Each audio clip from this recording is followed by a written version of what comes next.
तो आज हम डिस्कस करने वाले हैं आइजर एप्टीट्यूड टेस्ट का 2022 का क्वेश्चन पेपर एंड वो भी बायोलॉजी वाला सेक्शन।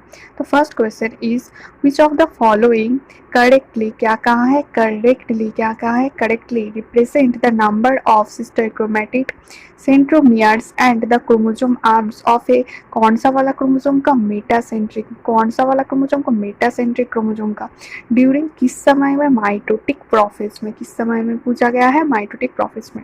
तो first option is 4 sister chromatid, 1 centromere, 2 chromosome arms. Second option is 2 sister chromatid, 2 centromere, 4 chromosome arms. Third option is 4 sister chromatid, 2 centromere, 4 chromosome arms. And last option is 2 sister chromatid, 1 centromere, 2 chromosome arms. So first of all, chromosome will be divided in 4 categories. First one is metacentric, मतलब centromere chromosome के बिल्कुल बीचों बीच होगा. Second one is submetacentric, मतलब जो centromere है वो chromosome के मिडिल से थोड़ी ही दूर पे होगा. एंड थर्ड वन इज एक्टोसेंट्रिक, मतलब टेल से और एंड से, जिसको इसको टेलोमियर बोलता है, टेलोमियर से थोड़ी ही दूर पर होगा. And last one is telocentric, telocentric मतलब बिल्कुल ही एंड पर होगा. So here we can draw a cell cycle जिसमें हमने G1, S, G2 और M, आपको पता है इस तरह से सेल साइकिल चलता है. तो यहाँ पर एक ही मेटासेंट्रिक क्रोमोसोम लिया है, तो हम भी एक ही मेटासेंट्रिक क्रोमोसोम लेंगे बट डिप्लॉयड सेल में. डिप्लॉयड सेल मतलब हम यहाँ पर 2n=2 ले रहे हैं, और तो 2 क्रोमोसोम बोलना सही नहीं होगा बिकॉज क्रोमोसोम हमको माइटोसिस में मिलता है. यहाँ पर हमको G1, S एंड G2 में हमको क्या दिखता है, क्रोमेटिन और क्रोमेटिन फाइबर. तो जीवन में अगर डीएनए कंटेंट हमको 2C मानता है तो आपको पता है कि इस फेज में वो डीएनए कंटेंट डबल हो जाता है, और इसका मतलब 2C से 4C हो जाता है. तो G2 में हमको क्या मिलेगा, 4C डीएनए कंटेंट.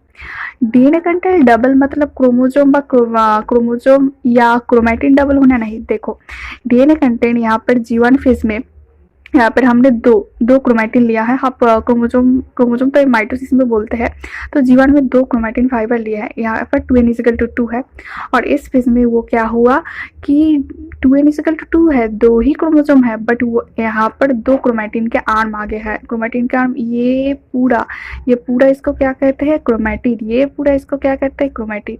ये पूरा इसको क्या कहते हैं, क्रोमेटिड. एंड ये पूरा इसको क्या कहते हैं, क्रोमेटिड. तो यहाँ पर 2 सेंट्रोमियर आपको दिख रहा है, 2 सेंट्रोमियर है, और ये एक क्रोमेटिड, ये एक क्रोमेटिड, तो 2, और ये क्रोमेटिड, तो 4, टोटल 4 क्रोमेटिड है. हमको यहाँ पर कौन सा फेज में पूछा गया है, तो माइटोसिस के प्रोफेज में. ठीक है, तो हमने यहाँ पर माइटोसिस के प्रोफेज में जो 2 क्रोमोसोम दिखता है वो हमने ले लिया है. प्रोफेज में ही क्रोमोसोम के कंडेंसेशन स्टार्ट होता है, बट मेटाफेज में वो पूरा हो जाता है और हमको पूरा फुल्ली क्रोमोसोम क्लियरली विजिबल होता है. बट प्रोफेज में जो कंडेंसेशन स्टार्ट हो जाता है तो हमको क्रोमोसोम थोड़ा थोड़ा दिखने लगता है. तो हमको यहाँ पर जो बोला गया है, ये 2 सेंट्रोमियर है, ये 2 क्या है, ये 2 क्रोमोसोम के सेंट्रोमियर है. ये एंड ये 2 ये 2 सिस्टर क्रोमेटिड है, एंड ये और ये 2 नॉन सिस्टर क्रोमेटिड है. ये पूरा एक क्रोमोसोम है, इसके ये एक क्रोमेटिड, ये एक क्रोमेटिड, ये क्रोमेटिड, ये क्रोमेटिड, तो टोटल 4 क्रोमेटिड, मतलब कि टोटल 4 क्रोमोसोम के आर्म है. ठीक है, तो इस क्वेश्चन के मुताबिक आंसर क्या होगा, 2 सिस्टर क्रोमेटिड है, 2 सेंट्रोमियर है एंड 4 क्रोमोसोम आर्म है. ठीक, तो option number B is the correct answer. तो बढ़ते हैं नेक्स्ट क्वेश्चन की ओर. सेकंड क्वेश्चन हमको क्या कह रहा है, consider the following 4th level trophic system. First is the piper plant, second is herbivore, third is and fourth is beetle. पूछा गया है what percentage that is closest estimate of the chemical energy fixed by photosynthesis is available to the beetle. First option is 0.1, second option is 10, third option is 1 and fourth option is 0.01. So यहाँ पर एक simple सा food chain हमको दिया गया है। Piper plant, Piper plant को herbivore ने खाया, हार्बीवोर को एंट ने खाया, एंट को बीटल ने खाया, ठीक है। हमें इस क्वेश्चन में पूछा गया है कि पाइपर प्लांट ने जो फोटोसिंथेसिस से एनर्जी स्टोर की है उसका कितना परसेंटेज बीटल को अवेलेबल होगा। तो हम यहाँ पर मान लेते हैं, क्योंकि हमको परसेंटेज पूछा गया है, तो हम मान लेते हैं कि पाइपर प्लांट ने फोटोसिंथेसिस से 100 का chemical energy 100 chemical energy store किया है। तो हमको पता है कि 10% रूल आपको याद होगा कि हर एक ट्रॉपिक लेवल में अगर हम आगे बढ़ते हैं तो पिछले ट्रॉपिक लेवल से अगले वाले ट्रॉपिक लेवल में सिर्फ 10% एनर्जी ही अवेलेबल होता है। ओके, बाकी 90% क्या होता है, बाकी 90% उसका फॉर रेस्पायरेशन, उसका ग्रोथ और बहुत सारी चीज़ों में वो यूज़ कर लेता है। तो अगर हम यहाँ पर 100 मान लेते हैं तो हार्बीवोर को कितना परसेंटेज एनर्जी अवेलेबल होगा, उसका 10%, 100 का 10% मतलब 10। ओके, तो एंड को कितना परसेंटेज एनर्जी अवेलेबल होगा, 10 का 10% मतलब 1, 10 का 10% मतलब 1। और बीटल को कितना परसेंटेज एनर्जी अवेलेबल होगा, 1 का 10% मतलब 0.1। तो इस क्वेश्चन का करेक्ट आंसर क्या होगा, ऑप्शन नंबर 1 0.1, ठीक है। ऑप्शन नंबर 1 0.1, ठीक है। तो अगले क्वेश्चन की ओर बढ़ते हैं। क्वेश्चन नंबर 3 क्या बोल रहा है, carefully study the plasmid PIAT22। मतलब वो एक प्लाज्मिड मान लिए है, मैप गिवन बिलो, जिसका नीचे एक मैप दिया है। इसमें क्या है, इसमें एक ऑडी रीजन है। ऑडी रीजन का मतलब क्या है, ऑरिजिन ऑफ रेप्लिकेशन, मतलब जिस ऑडी रीजन क्या करता है, रेप्लिकेशन स्टार्ट होना और स्टॉप होना इसको कंट्रोल करता है। ओके, देन क्या है, एम्प्लिसिलिन। एम्प्लिसिलिन रीजन क्या है, AMPR मतलब एम्प्लिसिलिन रीजन। एम्प्लिसिलिन मतलब antibiotic resistant gene. Antibiotic resistant gene मतलब उसको, इस प्लाज्मिड को, ये तो एक प्लाज्मिड है, इस प्लाज्मिड को अगर हम एम्प्लिसिलिन मीडिया में, मतलब एक हमने मीडिया ले लिया है, उसमें एम्प्लिसिलिन एंटीबायोटिक दे दिया है, अगर हम ये प्लाज्मिड को उस मीडिया में ग्रो करें तो इसमें एंटीबायोटिक रेजिस्टेंट जीन है, मतलब एम्प्लिसिलिन है, तो वो उस मीडिया में ग्रो कर सकता है, बिकॉज यहाँ पर रेजिस्टेंट जीन है, ठीक।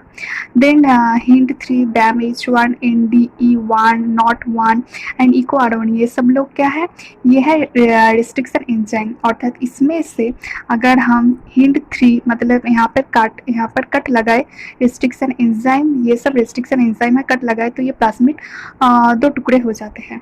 तो ये प्लाज्मिड की मैंने थोड़ी सी चर्चा कर दी है।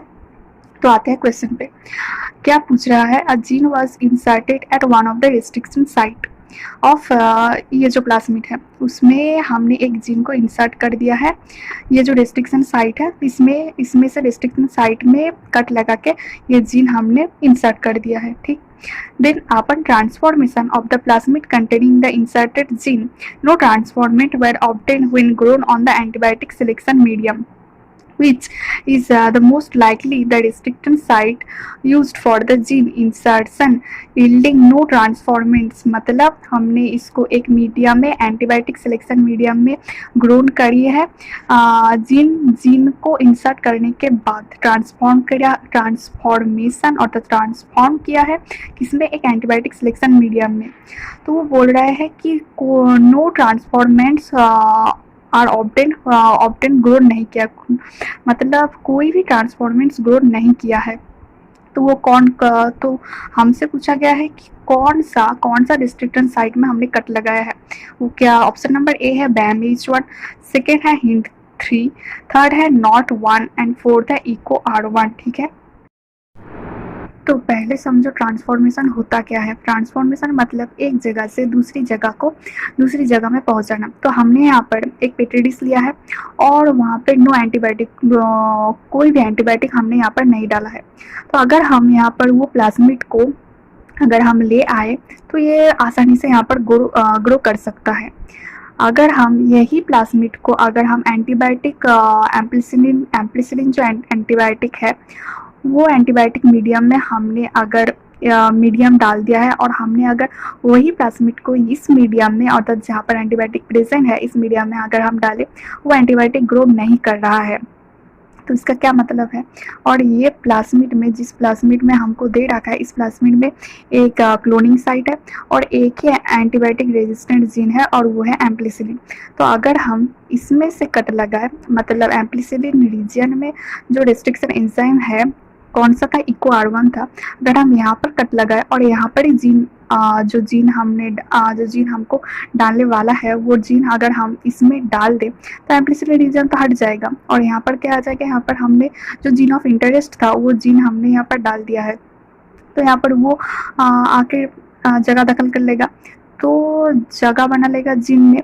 तो यहाँ पर अगर जीन में आ गया तो ये जो एंटीबायोटिक प्रेजेंट है उस मीडियम में, तो वो एंटीबायोटिक एम्पलीसिलिन रीजन है, तो वहाँ पर वो जीन वो प्लाज्मिड वो ग्रो नहीं कर पाएगा।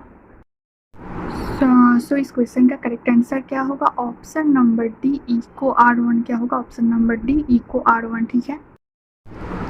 तो बढ़ते हैं अगले क्वेश्चन के ओर। क्वेश्चन नंबर 4 क्या बोल रहा है, डेंस रेगुलर क्या है, डेंस रेगुलर कनेक्टिव टिश्यू क्या पूछा जा रहा है, डेंस रेगुलर कनेक्टिव टिश्यू के हैव कोलाजन फाइबर, उसमें कोलाजन फाइबर प्रेजेंट है, कैसे प्रेजेंट है, अरेंज्ड इन ए पैरेलल, किसमें पैरेलल फैशन में प्रेजेंट है, which allows the tissue to bear load, जो कि लोड बियर कर सकता है, प्रोवाइड सपोर्ट प्रोवाइड कर सकता है। पूछा क्या गया है, which is an example of dense regular connective tissue, तो डेंस रेगुलर कनेक्टिव टिश्यू का एग्जाम्पल पूछा गया है। फर्स्ट ऑप्शन क्या है, स्टार्टेड मसल, सेकेंड ऑप्शन क्या है, कार्टिलेज, थर्ड ऑप्शन क्या है, dermis of skin and fourth option क्या है, लिगामेंट। सो देखो यहाँ पर स्टार्टेड मसल, तो देखो यहाँ पर जो स्ट्राइटेड मसल है वो एक मस्कुलर टिश्यू है, स्ट्राइटेड मसल जिसको आप लोग स्केलेटल मसल भी बोलते हो, तो ये तो नहीं हो सकता। सेकेंड आते हैं कार्टिलेज पर, कार्टिलेज एक स्पेशलाइज कनेक्टिव टिश्यू है, वो तो डेंस रेगुलर कनेक्टिव टिश्यू नहीं है, तो ये भी नहीं हो सकता। थर्ड ऑप्शन पर आते हैं, थर्ड ऑप्शन कह रहा है dermis of skin, डार्मिस of skin एक डेंस इरेगुलर कनेक्टिव टिश्यू है, तो ये भी नहीं हो सकता। और बचता है ऑप्शन नंबर डी की लिगामेंट, यस लिगामेंट हो सकता है, बिकॉज लिगामेंट एक डेंस रेगुलर कनेक्टिव टिश्यू है और उसमें भी कोलेजन फाइबर इस तरह से अरेंज्ड है, पैरेलल फैशन में प्रेजेंट है, ठीक है। तो यहाँ पर मैंने एक कनेक्टिव टिश्यू का एक फ्लो चार्ट बनाया है, जिसमें कि कनेक्टिव टिश्यू को मैंने 3 पार्ट्स में डिवाइड किया है। First of all loose connective tissue, जिसमें कि areolar connective tissue and adipose connective tissue आता है। एडियोलर कनेक्टिव टिश्यू आपको पता होगा स्किन के नीचे प्रेजेंट होता है, और areolar connective tissue use as support as the framework of epithelial tissue, ठीक। एंड देन एडिपोस कनेक्टिव से fat storing tissue. Then second part में आते हैं dense connective tissue. Dense connective tissue 2 तरह के होते हैं, एक regular dense connective tissue and एक इरेगुलर डेंस कनेक्टिव टिश्यू। तो रेगुलर में आते हैं टेंडन, लिगामेंट, एंड इरेगुलर में आते हैं स्किन, देन और बहुत कुछ, skin, then Glisson's capsule, then cartilage के कवरिंग, वो सब इरेगुलर में आते हैं। और तीसरे पार्ट में आते हैं specialise connective tissue. Specialise connective tissue में आते हैं bone, cartilage and fluid connective tissue, जिसको कि हम क्या कहते हैं, ब्लड, ठीक है। ये कनेक्टिव टिश्यू के प्रॉपर एक फ्लो चार्ट है, इसको आप देख लेना और कर लेना, ठीक है। तो बढ़ते हैं अगले क्वेश्चन की ओर। क्वेश्चन नंबर 5 हमको क्या बोल रहा है, इन द मैमेलियन ओवरी क्या है, इन द मैमेलियन ओवरी में ovulation is followed by the luteal phase, हमको पता है ओवुलेशन के बाद ल्यूटियल फेज आता है। The image below depicts level of hormones P, Q, R and S during ovulation and LP मतलब ल्यूटियल फेज। तो हमको 2 डायग्राम दिया रखा है, पिट्यूटरी हार्मोन का एक डायग्राम और ओवरियन हार्मोन का एक डायग्राम। फर्स्ट जो डायग्राम है वो पिट्यूटरी हार्मोन का है और उसमें से P, Q 2 हार्मोन हमको दे रखा है, और सेकेंड जो डायग्राम है वो ओवरियन हार्मोन का है। तो इसमें से ये वाला जो है, ये वाला हिस्सा ओवुलेशन का है और ये वाला हिस्सा ल्यूटियल फेज का है। तो हमसे पूछा क्या है कि choose the most correct statement from the below about this hormone, मतलब हमको P, Q, R, S क्या क्या हार्मोन है ये हमसे पूछा गया। फर्स्ट ऑप्शन क्या है, Q is the luteinising hormone, LH and S is the oestrogen. Second option क्या है, Q is the follicle stimulating hormone, FSH and S is the progesterone. Third क्या है, थर्ड है P is the FSH and R is the LH and fourth option क्या है, R is the progesterone and Q is the LH, ठीक है। तो first of all P and Q तो pituitary hormone है, पिट्यूटरी हार्मोन में या FSH हो सकता है और या एलएच हो सकता है, और ओवरियन हार्मोन में ईस्ट्रोजन और प्रोजेस्टेरोन ये दो हो सकते हैं। तो हमको ये पता चल गया कि पिट्यूटरी हार्मोन एलएच और एफएसएच हो सकता है और ओवरियन हार्मोन ईस्ट्रोजन प्रोजेस्टेरोन हो, पर ये नहीं पता चला पी और क्यू कौन सा है और आरएनएस कौन सा है। तो देखो ये एक मेंस्ट्रुएशन फेज का, मेंस्ट्रुएशन साइकिल का ये एक छोटा सा पार्ट है। 28 डेज का साइकिल होता है, हमको पता है, और उसमें से बीच में 14th डे में क्या होता है, 14th डे में ओवुलेशन होता है। ओवुलेशन के टाइम पे एलएच सर्च, जब एलएच सर्च आएगा तभी ओवुलेशन होगा, तभी सेकेंडरी जो oocyte है वो रिलीज होगा ग्राफियन फॉलिकल से। तो जो 14th डे में है उसमें से एलएच सर्च जाएगा तभी ओवुलेशन हो पाएगा। तो पी हमको यहाँ से पता चल गया कि पी क्या है, तो हमको यहाँ से पता चल गया कि पी क्या है, पी है LH, पी क्या है ल्यूटिलाइजिंग हार्मोन, पी क्या है LH।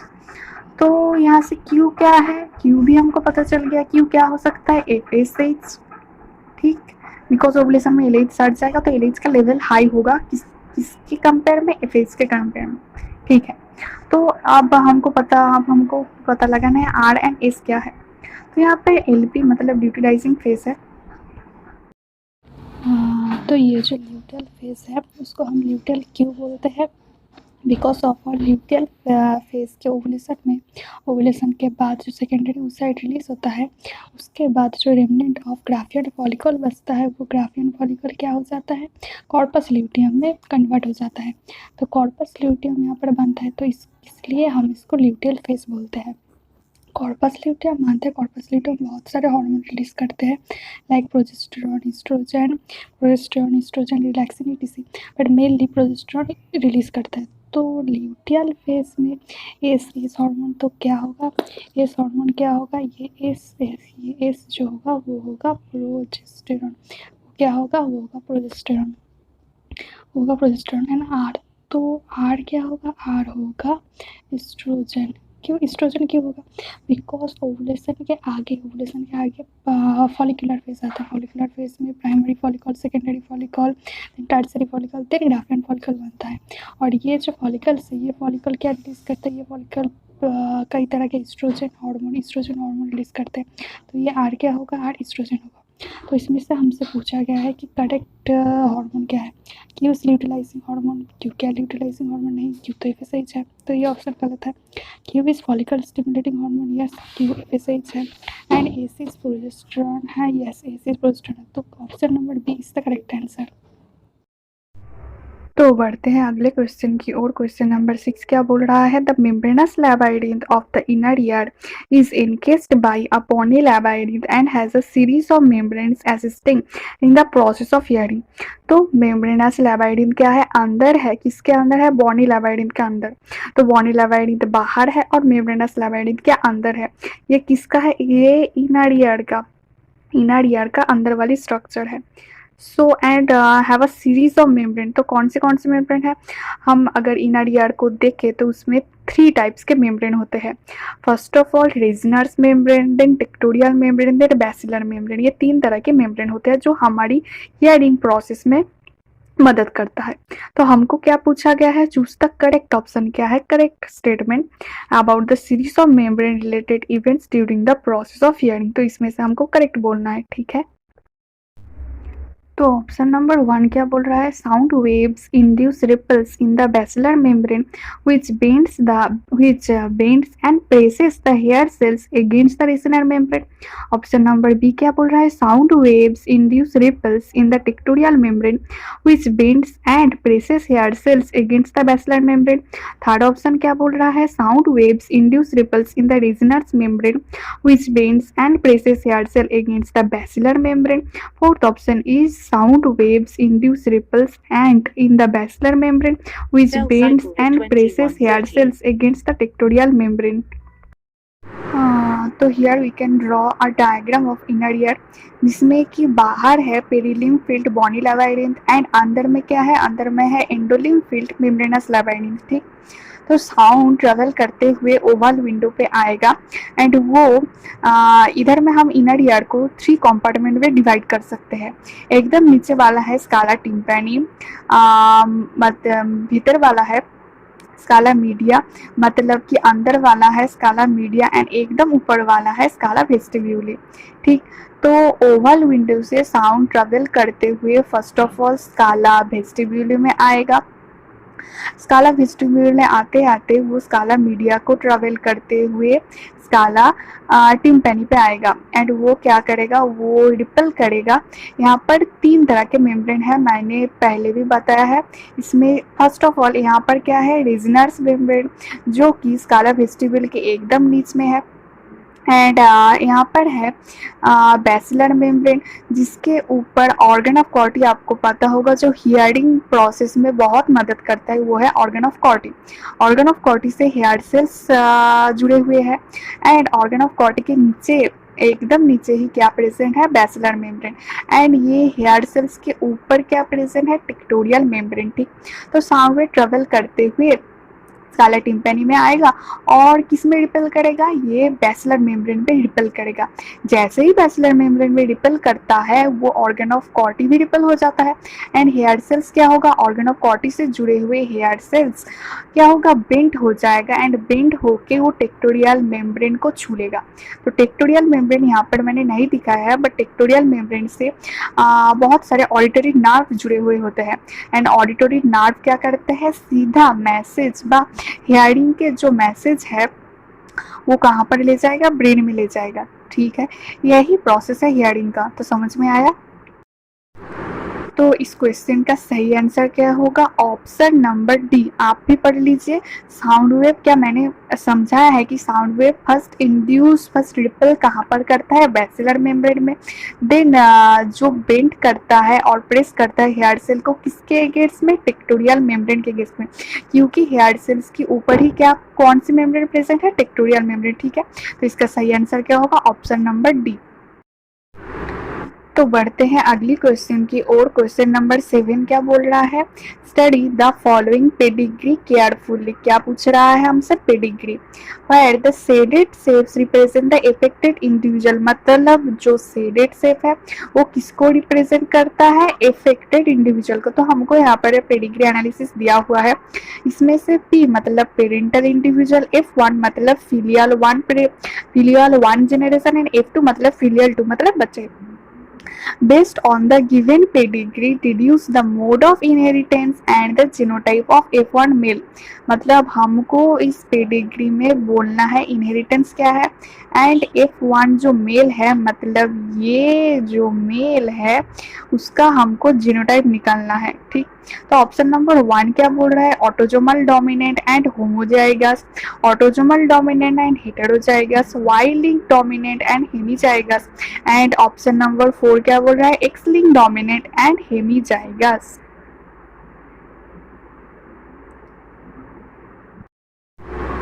तो फर्स्ट ऑफ ऑल हम इस क्वेश्चन को ऑप्शन से भी जा सकते हैं। देखो यहाँ पर सभी में डोमिनेंट है।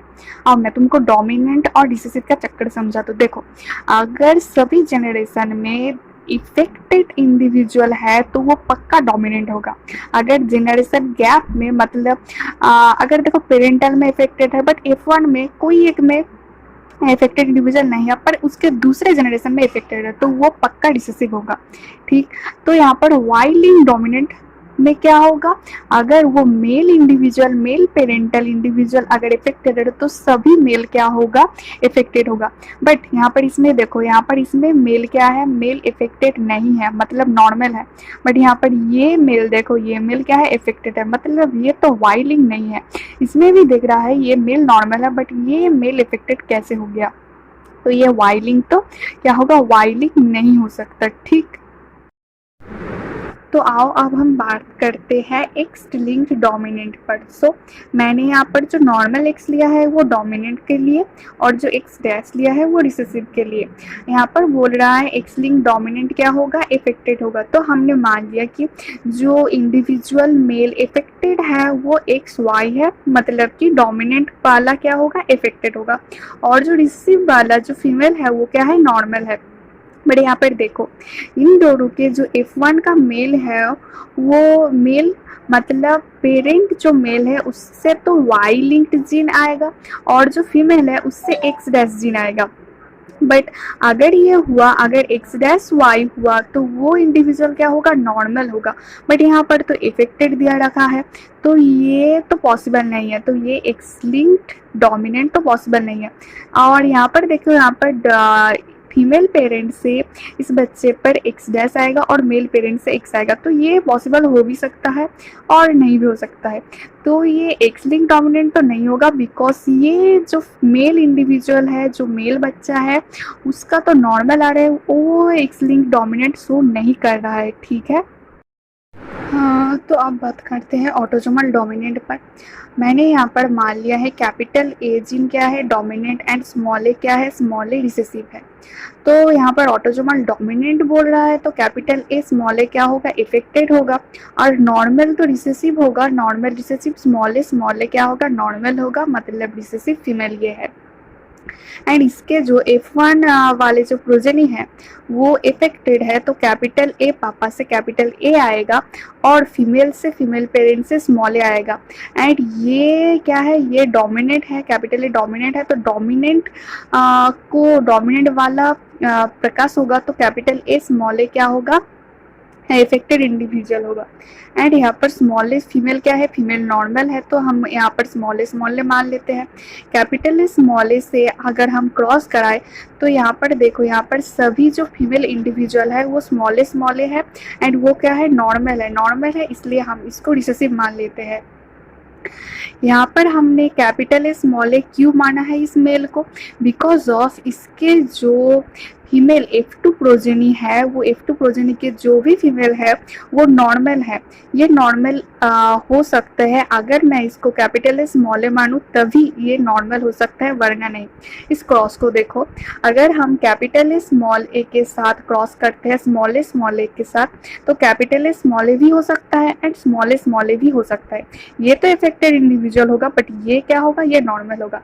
और अगर हम कैपिटल ए को स्मॉल ए अगर हम मान लेते हैं कि वो मेल जो इंडिविजुअल कैपिटल है, तो उसको हम अगर नॉर्मल फीमेल से क्रॉस कराए तो वो कैपिटल ए स्मॉल ए आएगा। आपको तो क्रॉस आना ही चाहिए, तो कैपिटल ए स्मॉल ए होगा, वो क्या होगा, वो तो इफेक्टेड होगा, बिकॉज इसके पास एक डोमिनेंट एलील प्रेजेंट है, तो ये इफेक्टेड होगा। बट ये इफेक्टेड नहीं है, इसमें हमको सारे फीमेल क्या दिख रहा है, नॉर्मल दिख रहा है। तो आसानी सी बात है कि ये मेल प्रोजेनी क्या होगा, कैपिटल ए स्मॉल ए होगा, मतलब ये क्या होगा, हेटेरोजाइगस होगा। ठीक है।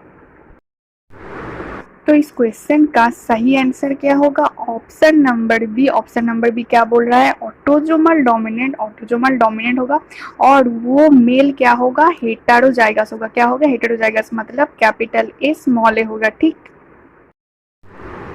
तो बढ़ते हैं अगली क्वेश्चन की ओर। क्वेश्चन नंबर 8 क्या बोल रहा है, मैच द कॉलम। तो यहाँ पर कॉलम 1 से कॉलम 2 को मैच करना पड़ेगा। फर्स्ट ऑप्शन क्या है, रोडोफाइसी मतलब रेड एल्गी, फियोफाइसी मतलब हमें पता है ब्राउन एल्गी, सेलेजिनेला एक तरह के टेरिडोफाइट, एंड मार्गिन्स एक तरह के ब्रायोफाइट। एंड यहाँ पर रूट, जेमा, फ्लोरिडेंस्टार्स, लैब्रेनिक दिया है, तो आपको पता होगा रोडोफाइसी मतलब रेड एल्गी, इसके साथ जाएगा फ्लोरिडेंट स्टार्च की तरह। फ्लोरिडेंट स्टार्च क्या है, फ्लोरिडेंट क्या है, फ्लोरिडेंट स्टार्च एक स्टोर फॉर्म है, फूड का एक स्टोर फॉर्म है, जिसको रोडोफाइसी और रेड एल्गी किस करता है, उसको स्टोर करके रखता है। ये एक अलग तरह का स्टार्च होता है। और फियोफाइसी क्या होता है, फियोफाइसी ब्राउन एल्गी किसको स्टोर करके रखता है, लैमिनारिन और मैनिटोल का क्या है, एक फूड स्टोरेज फॉर्म है। ठीक, किसका है, फियोफाइसी और ब्राउन एल्गी का। सेलाजिनेला, सेलाजिनेला का क्या होगा? सेलाजिनेला के रूट्स छोड़ के मुझे तो और कुछ नहीं दिख रहा है, तो रूट्स ही होगा। और मार्केंसिया का क्या होगा? मार्केंसिया का जेमा होगा। आपको पता है कि जेमा एक वेजिटेटिव प्रोपाग्यूल है जो मार्केंसिया में वेजिटेटिव प्रोपागेशन में बहुत मदद करते हैं।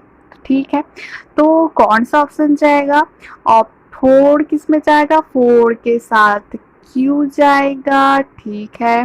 थ्री के साथ क्या? थ्री के साथ पी जाएगा, ठीक है। टू के साथ क्या जाएगा? टू के साथ एस जाएगा, ठीक है। एंड वन के साथ आर जाएगा, ठीक। तो option number C is the correct answer. Okay, हाँ, तो आओ इन तीनों में हमको डिफरेंस याद कर लेते हैं, क्योंकि ये डिफरेंस पूछने की चांस हर एक एग्जाम में ज़्यादा होता है। तो यहाँ पर क्लोरोफाइसी है, देन फियोफाइसी, देन रोडोफाइसी। आपको पता है क्लोरोफाइसी मतलब ग्रीन एल्गी, फियोफाइसी मतलब ब्राउन एल्गी और रोडोफाइसी मतलब रेड एल्गी। तो फर्स्ट ऑफ ऑल इसके हैबिटेट जान लेते हैं। क्लोरोफाइसी कहाँ रहता है? फ्रेश वाटर में, फियोफाइसी मेराइन वाटर में, एंड रोडोफाइसी मेराइन वाटर, पर ज्यादातर लोग क्या रखते हैं? वाटर में, बट वार्मर एरियाज में।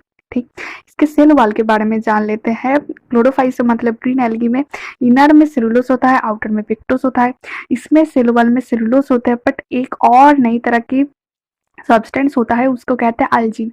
अल्जिन मतलब जो हाइड्रोकोलेट्स है, हाइड्रोकोलेट्स, और उसको वाटर होल्डिंग सब्सटेंस भी बोलते हैं।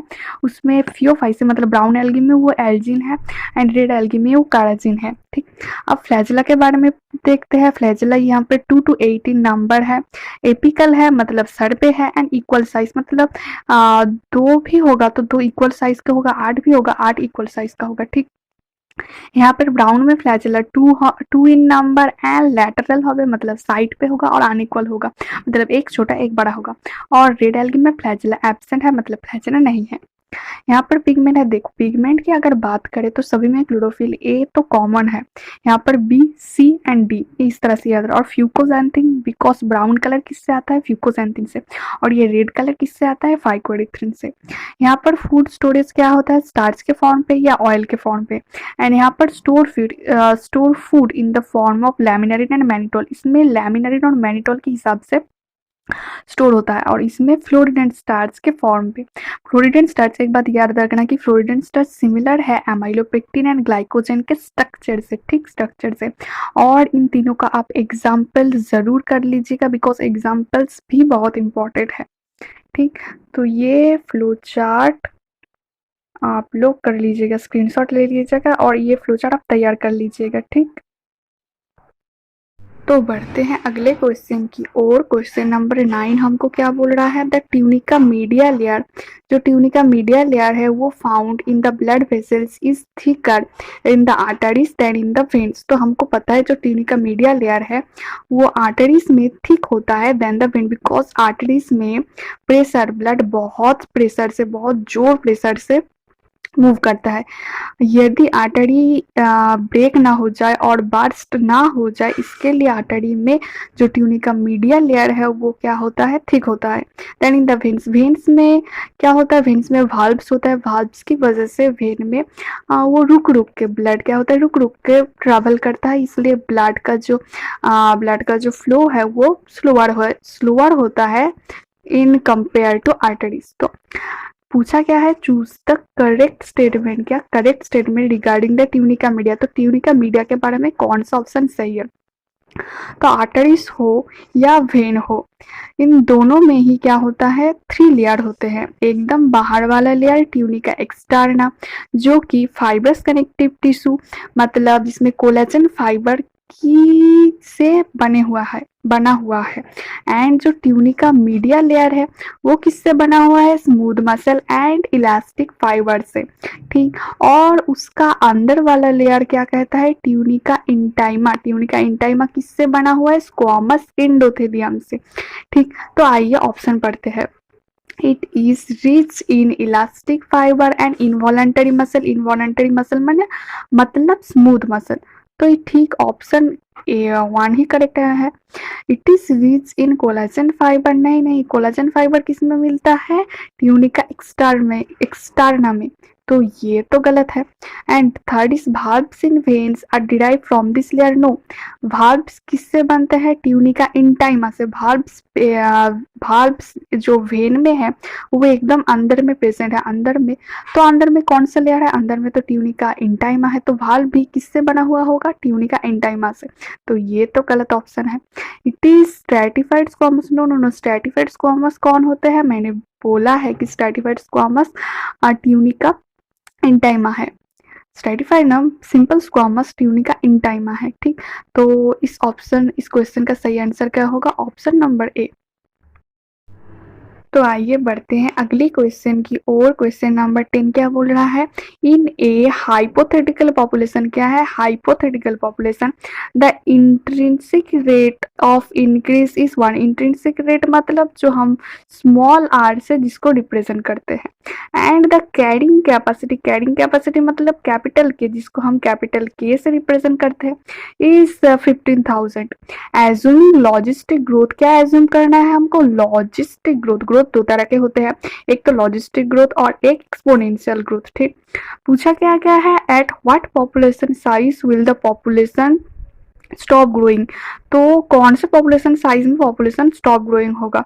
ठीक, ऑप्शन नंबर 1 है 100, ऑप्शन नंबर बी है 500, ऑप्शन नंबर थर्ड क्या है 50,000 एंड डी क्या है 1000।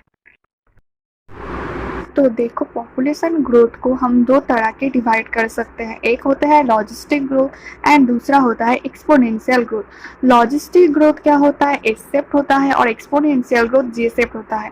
लॉजिस्टिक ग्रोथ मतलब अगर आप रिसोर्स लिमिटेड दोगे तो जो नंबर ऑफ इंडिविजुअल है और पॉपुलेशन ग्रोथ है वो एक जगह पर वो फर्स्ट लैग फेज में होगा, मतलब धीरे धीरे बढ़ेगा। फिर लॉग आएगा, लॉग मतलब तेजी से बढ़ेगा, फिर एकदम सैचुरेट हो जाएगा, मतलब एसेलरेट हो जाएगा, सैचुरेट हो जाएगा। तो उसके बाद वो नहीं बढ़ पाएगा। और के मतलब कैरिंग कैपेसिटी। कैरिंग कैपेसिटी मतलब क्या है? मैक्सिमम, जो मैक्सिमम लिमिट तक वो पॉपुलेशन बढ़ सकता है, पॉपुलेशन ग्रोथ हो सकता है, उसको ही कैरिंग कैपेसिटी मतलब मैक्सिमम नंबर ऑफ इंडिविजुअल क्या हो सकते हैं, उसको कैरिंग कैपेसिटी बोलते हैं। और आर मतलब intrinsic rate of intrinsic rate of increase मतलब आर। ये जो आप लोग ग्राफ देख रहे हैं, ये ग्राफ हो या ये ग्राफ हो, इन ग्राफों का स्लोप जो है वो आर को बताता है। ठीक, तो एक्सपोनेंशियल ग्रोथ का जो इक्वेशन है वो है dn/dt is equal to rn। ये एक डिफरेंशिएशन इक्वेशन है। ठीक, और एक्सपोनेंशियल ग्रोथ में क्या होता है? अगर आप रिसोर्स अनलिमिटेड दोगे तो पॉपुलेशन ग्रोथ भी बढ़ती ही जाएगी, मतलब एक्सपोनेंशियल रेट में वो बढ़ती जाएगी, कभी रुकेगी नहीं। ठीक, और लॉजिस्टिक ग्रोथ में जो इक्वेशन है वो है dn/dt is equal to r into N by bracket में k माइनस एन बटा k। ठीक, जो यहाँ पर k है कैरिंग कैपेसिटी, n है नंबर ऑफ इंडिविजुअल और ये डिफरेंशिएशन टर्म। ठीक, यहाँ पर क्वेश्चन में हमको पूछा गया है at what population size will the population stop growing. Population stop growing मतलब dn/dt क्या हो जाएगा? 0 हो जाएगा। मतलब dn/dt क्या हो जाएगा? 0 हो जाएगा, बिकॉज यहाँ पर क्वेश्चन में पूछा गया है कि कब स्टॉप ग्रोइंग होगा, मतलब dn/dt बिल्कुल 0 हो जाएगा। तो हम यहाँ पर dn/dt को 0 पुट करते हुए हैं और rn इंटू k-1। अगर हम इस इक्वेशन को सॉल्व करते हैं तो देखते हैं n मतलब हमको उस पॉपुलेशन साइज निकालना है जिसमें कि पॉपुलेशन ग्रोथ 0 हो जाएगा। तो उस पॉपुलेशन साइज मतलब n हमको क्या निकला? 15,000 n की वैल्यू क्या होगा? 15,000। यहाँ पर हम एक्सपोनेंशियल ग्रोथ, यहाँ पर हम dn बाई एक्सपोनेंशियल ग्रोथ में नहीं जाएंगे, बिकॉज क्वेश्चन में हमको बस लॉजिस्टिक ग्रोथ के बारे में ही पूछा गया है। ठीक है, तो इसका करेक्ट आंसर क्या होगा? 1500। ऑप्शन नंबर सी देख लीजिएगा, ऑप्शन नंबर सी है। तो बढ़ते हैं अगले क्वेश्चन की ओर। क्वेश्चन नंबर 11 हमको क्या पूछ रहा है? Which of the following figure of the replication fork, क्या है? रेप्लिकेशन फॉर्क है, correctly present the double standard DNA replication within a bacterial cell. किसमें? बैक्टीरियल सेल में। इसमें हमसे पूछा गया है कौन सा रेप्लिकेशन फॉर्क सही है डीएनए रेप्लिकेशन में। तो देखो, रेप्लिकेशन में हमेशा 5 प्राइम से जो नया वाला स्टैंड बनेगा, जो पेरेंटल स्टैंड पेरेंटल स्टैंड से जो ऑपोजिट में नया वाला स्टैंड बनेगा वो हमेशा 5 प्राइम से 3 प्राइम जाएगा, बिकॉज 3 प्राइम में हमको रिक्वायर्ड है एक 3 प्राइम फ्री OH की। सो इसमें से जो प्राइमर है और जो प्राइमर है वो 5 प्राइम से 3 प्राइम जाएगा, फिर जो DNA रेप्लिकेशन है वो रेप्लिकेशन 5 प्राइम से 3 प्राइम और ही जाएगा। ठीक, तो यहाँ पर देखो ऑप्शन नंबर 1 में क्या बोल रहा है, ये 3 प्राइम से 5 प्राइम करे, तो ये तो गलत है, बिकॉज नया जो DNA होगा वो हमेशा 5 प्राइम से 3 प्राइम जाएगा। ऑप्शन नंबर बी में देखो 5 प्राइम से 3 प्राइम दे रखा है, ठीक, एंड यहाँ पर एक दो स्टैंड होते हैं, एक तो नया वाला जो स्टैंड जो न्यू DNA स्टैंड बनता है वो दो तरह के बनते हैं, एक तो लैगिंग स्टैंड है और एक तो लीडिंग। ये देखो ये लीडिंग है और ये जो है वो लैगिंग है। लैगिंग स्टैंड मतलब छोटे छोटे टुकड़े होगा जिसमें, और इन टुकड़ों को हम क्या बोलते हैं, ये एक टुकड़े और ये एक टुकड़ा, ये एक टुकड़ा, इनको हम क्या बोलते हैं, ओकाज़ाकी फ्रैगमेंट। क्या बोलते हैं, ओकाज़ाकी फ्रैगमेंट। ठीक, तो दो तरह के न्यू DNA स्टैंड है, एक तो लीडिंग स्टैंड है और एक है लैगिंग स्टैंड। ठीक, और वो भी 5 प्राइम से 3 प्राइम होगा। यहाँ पर भी देखो 5 प्राइम से 3 प्राइम होगा, तो option number B is the correct answer. Option number C में क्या बोल रहा है, दोनों ही लीडिंग स्टैंड है, और ऑप्शन नंबर डी में क्या है, दोनों ही लैगिंग स्टैंड है।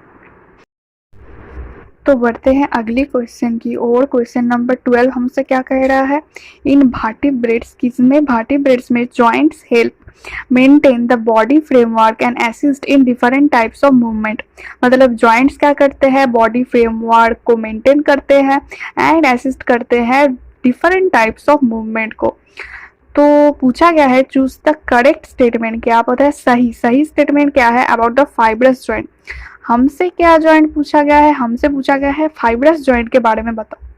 सो फर्स्ट ऑप्शन पढ़िए, it is a joint between ribs and sternum and allows control movement during the breathing. No, ribs and sternum के बीच में क्या होता है, कार्टिलेजिनियस जॉइंट होता है। कार्टिलेजिनियस जॉइंट होता है, कार्टिलेज होता है, हाइलिन कार्टिलेज होता है। तो इसमें क्या होता है, कार्टिलेजिनियस जॉइंट होता है जो कंट्रोल मूवमेंट कर सकता है, बट ये तो फाइब्रस जॉइंट नहीं है, ये तो कार्टिलेजिनियस जॉइंट है, तो ये ऑप्शन गलत है। नेक्स्ट ऑप्शन नंबर बी में पढ़ते हैं, it is a joint between adjacent vertebrae. No, adjacent vertebrae भी क्या होता है, एडजेसेंट वर्टिब्रे में जो कार्टिलेजिनियस जॉइंट होता है, ये भी ऑप्शन गलत है। एंड कार्टिलेजिनियस जॉइंट क्या था, लिमिटेड मूवमेंट, ये बात सही है, बट इसमें से फाइब्रस जॉइंट पूछा गया, बट एडजेसेंट वर्टिब्रे में क्या है, एडजेसेंट वर्टिब्रे में कार्टिलेजिनियस जॉइंट है, तो ये ऑप्शन भी गलत है। ऑप्शन नंबर सी क्या बोल रहा है, this joint form sutures in the skull and allows no movement. Yes, ये ऑप्शन बिल्कुल सही है, बिकॉज यहाँ पर जो फाइब्रस जॉइंट है वो स्कल में प्रेजेंट है और स्कल में कोई मूवमेंट नहीं होता। फाइब्रस जॉइंट की यही एक खासियत है कि ये फाइब्रस जॉइंट में नो मूवमेंट, कोई भी मूवमेंट नहीं होगा। तो option number C is the correct.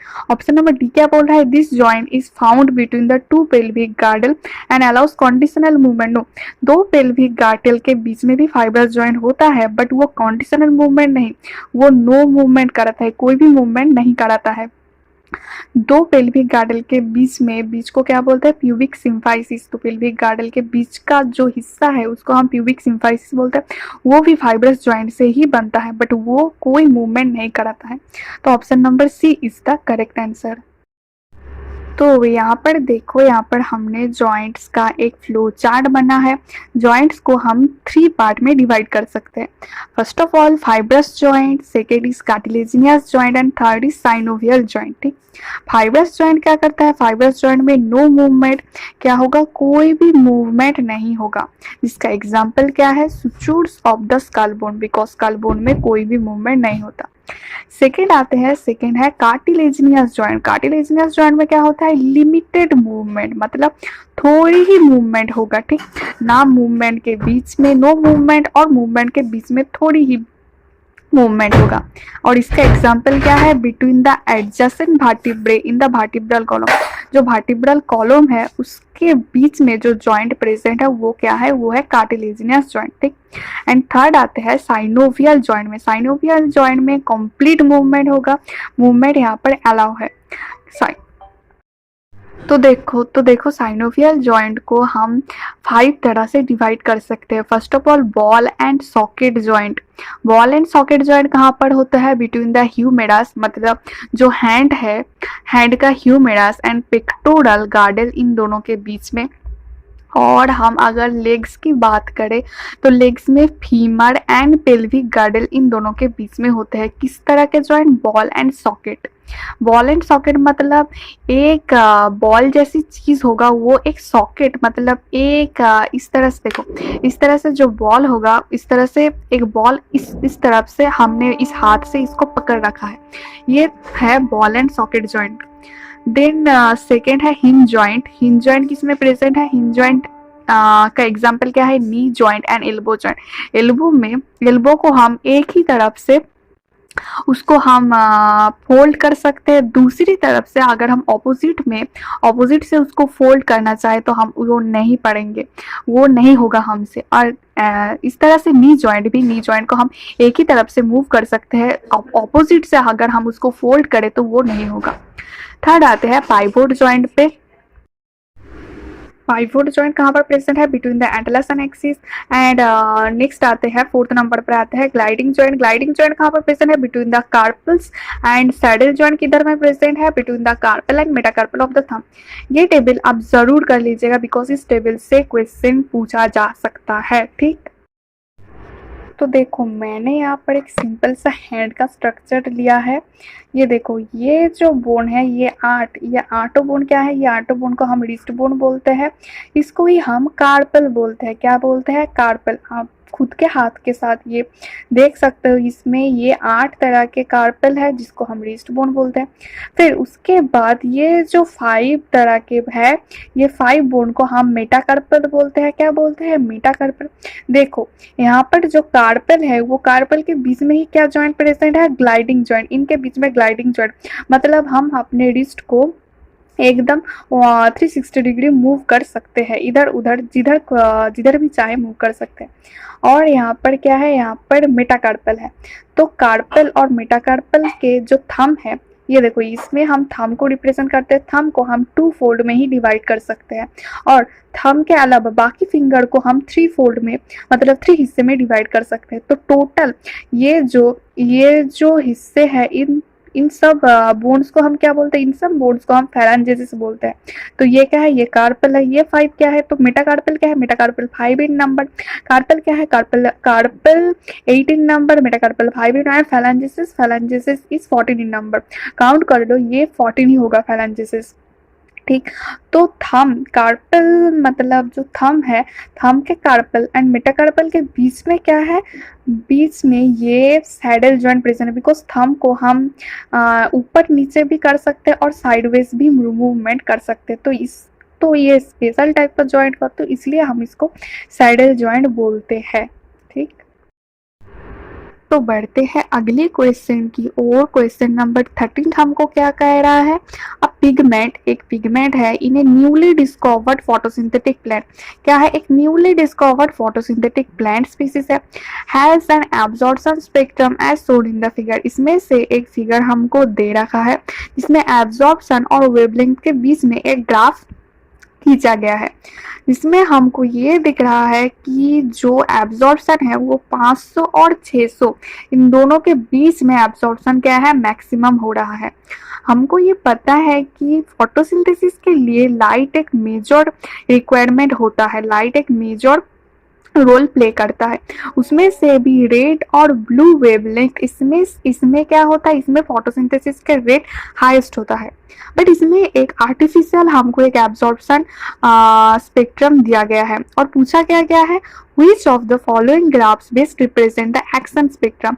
Action spectrum मतलब क्या होता है? रेट ऑफ फोटोसिंथेसिस और वेवलेंथ के बीच में जो ग्राफ होता है वो एक्शन स्पेक्ट्रम होता है। और एब्जॉर्प्शन स्पेक्ट्रम मतलब जो सनलाइट के जो कई तरह के वेवलेंथ है, उसमें से जो पिगमेंट्स है वो किस वेवलेंथ पर सबसे ज़्यादा मैक्सिमम एब्जॉर्ब कर सकते हैं। पिगमेंट एब्जॉर्ब कैपेसिटी, मतलब कितने कितने पिगमेंट वो एब्जॉर्ब कर सकता है, कि किस वेवलेंथ पर सबसे ज़्यादा एब्जॉर्ब कर सकते हैं पिगमेंट। एंड एक्शन स्पेक्ट्रम क्या होता है? एक्शन स्पेक्ट्रम मतलब फोटोसिंथेसिस की रेट किस वेवलेंथ पर ज़्यादा होता है। तो हमको पता है एक्शन स्पेक्ट्रम और absorption spectrum same to same ए पे सेम टू सेम रेशियो में चलता है। एक्शन स्पेक्ट्रम और एब्जॉर्प्शन स्पेक्ट्रम ये क्लोरोफिल ए में सबसे ज़्यादा मिलता है, बट रेट ऑफ बट सभी तरह के पिगमेंट के लिए ये का मतलब सभी तरह के पिगमेंट के लिए ये आसपास ही रहता है। ठीक, तो करेक्ट ऑप्शन पूछना है, करेक्ट ग्राफ कौन सा है? तो ऑप्शन नंबर ए में देखो, यहाँ पर देखो, यहाँ पर एब्जॉर्प्शन स्पेक्ट्रम 500 और 600 के बीच में ही मैक्सिमम है, तो हम रेट ऑफ फोटोसिंथेसिस भी क्या होगा? 500 और 600 के बीच में ही रेट ऑफ फोटोसिंथेसिस हाईएस्ट होगा। बट यहाँ पर ऑप्शन नंबर ए में क्या है? 500 और 600 के बीच में कम है। ये तो नहीं हो सकता, बिकॉज रेट ऑफ फोटोसिंथेसिस ज्यादा होना चाहिए, यहाँ पर तो इसने कम कर दिया है। तो ऑप्शन नंबर ए इस गलत, ये तो नहीं होगा। ऑप्शन नंबर बी क्या है? ऑप्शन नंबर बी में अलग ही झोल है, 600 और 700 के बीच में वो उन्होंने मैक्सिमम कर दिया, तो ये भी नहीं हो सकता, बिकॉज हमको 500 और 600 के बीच में चाहिए। इसमें तो और भी बड़ा झोल है, बिकॉज इसमें 600 और 700 के बीच में किया और वो भी मिनिमम कर दिया है, तो ये तो नहीं हो सकता। ऑप्शन नंबर डी क्या? Option number D is the correct, because देखो 500 और 600 के बीच में ही है और ये मैक्सिमम भी है। Rate of photosynthesis versus wavelength का ग्राफ। ठीक, तो option number D is the correct answer. Okay, समझ में आया? तो बढ़ते हैं अगली क्वेश्चन की ओर। क्वेश्चन नंबर 14 हमसे क्या बोल रहा है? Which one of the following treatments cannot, क्या पूछा है? cannot break the seed dormancy in the flowering plant, मतलब कौन सा ट्रीटमेंट जो ब्रेक नहीं करेगा सीड डॉर्मेंसी को? तो ऑप्शन नंबर 1 क्या है? Exposing seeds to cold temperature for a certain period time. नहीं, ये ऑप्शन नहीं हो सकता, बिकॉज हम कोल्ड टेम्परेचर में अगर रखें, और हम इसको चिलिंग इफेक्ट भी बोल सकते हैं, अगर हम चिलिंग इफेक्ट और कोल्ड टेम्परेचर में रखें तो सीड तो डॉर्मेंसी ब्रेक हो जाएगा, मतलब सीड तो जर्मिनेशन हो जाएगा, तो ये तो नहीं हो सकता। नेक्स्ट ऑप्शन क्या बोल रहा है? Passage of seeds through the digestive tract of the animals. नहीं, ये भी नहीं हो सकता, बिकॉज अगर हम डाइजेस्टिव ट्रैक्ट, एनिमल्स के डाइजेस्टिव ट्रैक्ट से अगर हम सीड्स को पास करते हैं तो सीड का डॉर्मेंसी ब्रेक हो जाएगा, मतलब सीड का डॉर्मेंसी ब्रेक हो जाएगा और सीड का जो इम्ब्रा है वो ले जाएगा, वो जर्मिनेशन हो जाएगा।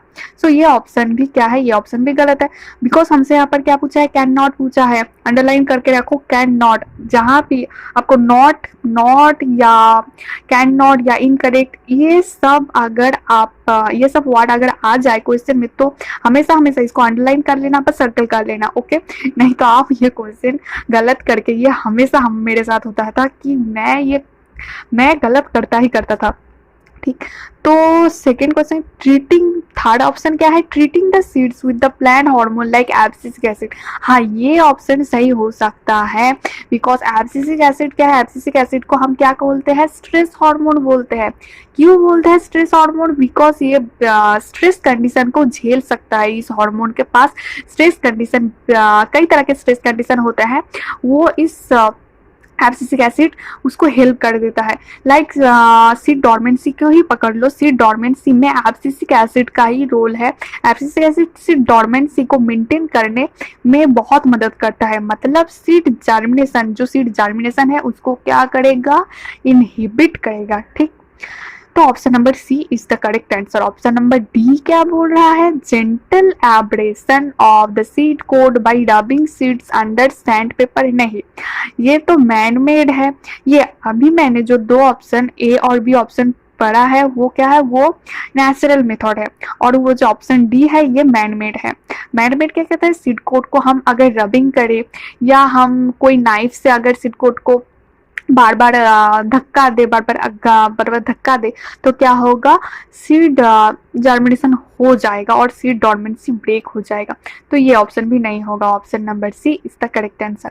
तो बढ़ते हैं अगले क्वेश्चन की ओर। अगले क्वेश्चन क्या बोल रहा है, which of the following is mainly responsible for the propagation of, क्या, प्रोपागेशन ऑफ सोमाक्लोन ड्यूरिंग, किस ड्यूरिंग में, टिश्यू कल्चर में। तो अगर ये आखिर ये टिश्यू कल्चर होता क्या है, टिश्यू कल्चर एक जो कल्चर है उसमें कि हम बहुत सारे क्या बोलते हैं, कुछ मतलब कुछ ही पलों में, मिली सेकेंड में, बहुत कम टाइम में हम क्या कर सकते हैं, बहुत सारे पौधों, बहुत सारे पेड़ पौधों को हम ग्रो कर सकते हैं। बहुत सारे पेड़ पौधों मतलब ट्रीज को हम क्या कर सकते हैं, प्लांट कर सकते हैं, ट्रीज को हम बर्थ कर सकते हैं, ठीक।